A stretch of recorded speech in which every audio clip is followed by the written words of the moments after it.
Okay, girls, I'm going to give you a few more examples, as I was saying to you earlier, on factorising quadratic trinomials too, where, and this is kind of what you've been doing already, but where you have a minus as the constant, okay? So we'll say, first of all, factorise fully the following. Okay, so one example, let's see. I'm going to take these from your book. We'll say factorise 7y squared minus 13y minus 2. Okay, so be careful here, you have a minus here instead. So you're actually multiplying 7 by minus 2. So you have minus 14 out here. Now remember, you remind yourselves what signs multiplied together will give you a minus. So it'll be plus times a minus, or the other way around, minus times a plus. You are now getting the factors of 14, where you'll take one away from the other to give you 13. Now forget about that sign for a second. So we'll do 1 times 14. 14 times 1 will give me 14. 14 minus 1 will give me 13. So I'll stop there. Now remember, we have to take a plus and a minus. So what sign is in front of the middle term? It's a minus. So the minus goes with the bigger number and the plus goes with the smaller number. Again, we separate this up, use our two arrows. And what we'll have here is plus 1x and minus 14x. We'll bring down the 7y squared and we'll bring down the minus 2. So really what you can see is that line and that expression and that expression are actually really the same. It's just that you've separated this up into plus x minus 14x.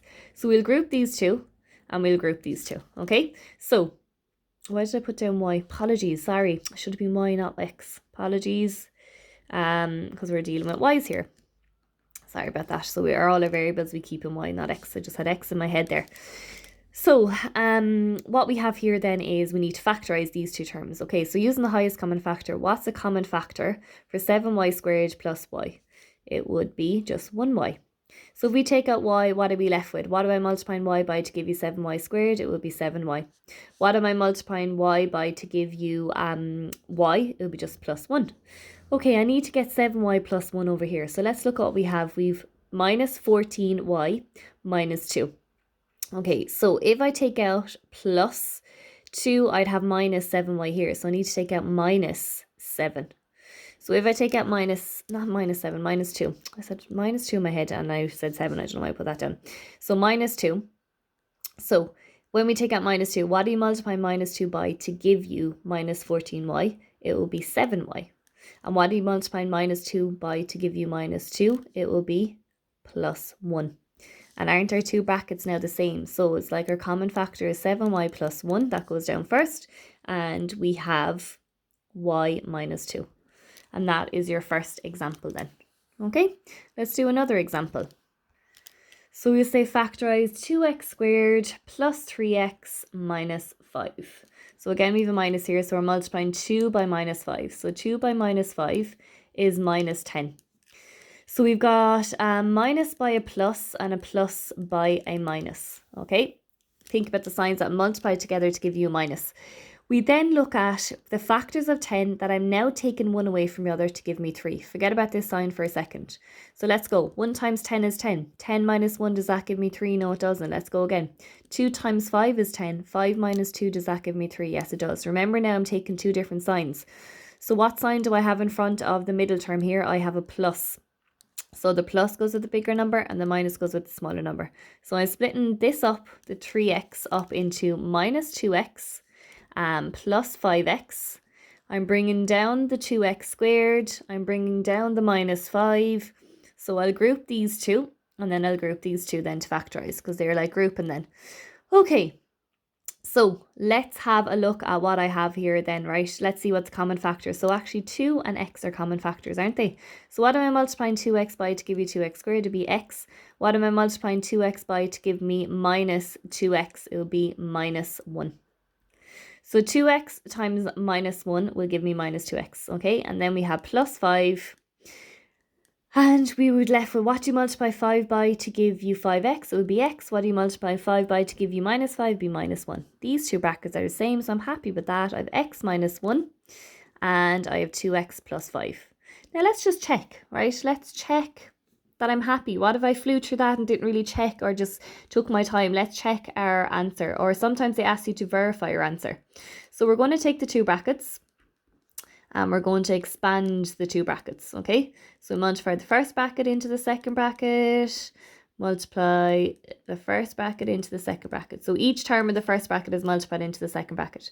So really what you have here is x times 2x plus x times 5. Now you don't have to do this step, but sometimes it's easier for people to understand what you're multiplying by what.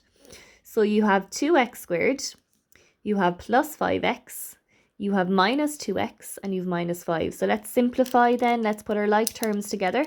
So I've only 1x squared, I have x's, and then a constant. So what is that leaving me with?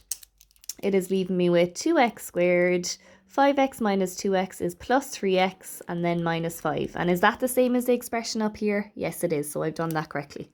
Okay. Okay, so let's do another two examples. So I've got 4p squared minus 9p minus 9. Okay, it's just that we're dealing with p's here, but it could be x's, whatever. So I'm multiplying 4 times 9. So 4 times minus 9, sorry, which would be minus 36. Okay, I remind myself what signs when multiplied together would give me a minus. So it'll be a plus times a minus times a plus. I'm then getting the factors of 36 that will multiply together to give you 36, but you'll take one away from the other to give you 9. Okay, so be careful. So 1 times 36 is 36. 36 minus 1, does that give me 9? No, it doesn't. Let's go again.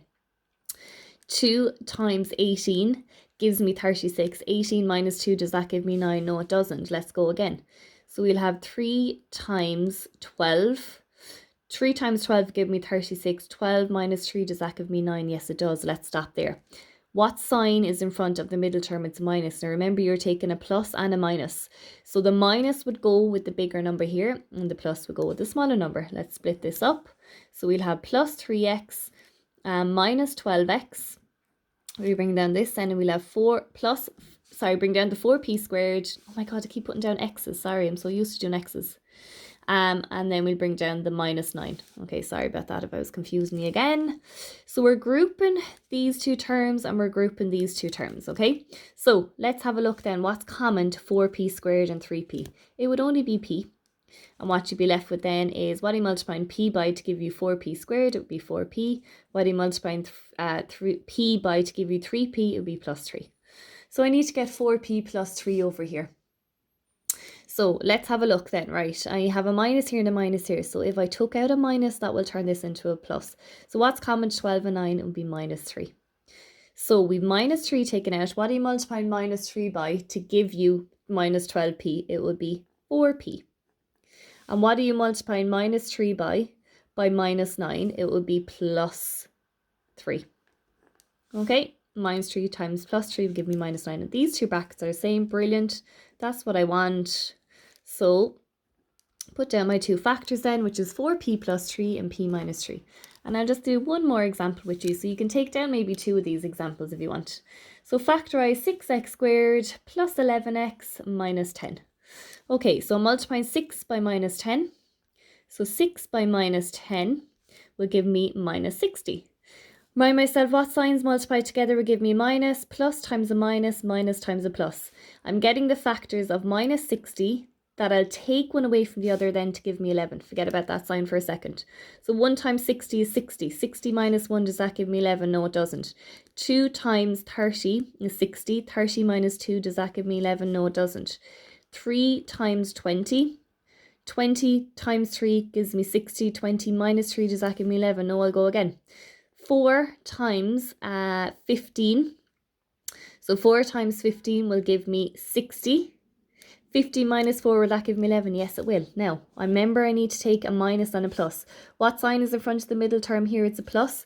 So that goes with a bigger number, this smaller number.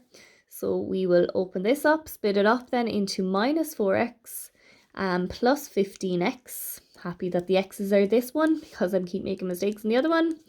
I'm putting those down and then bringing down the minus 10. I'm then grouping these two. And I'm grouping these two, right?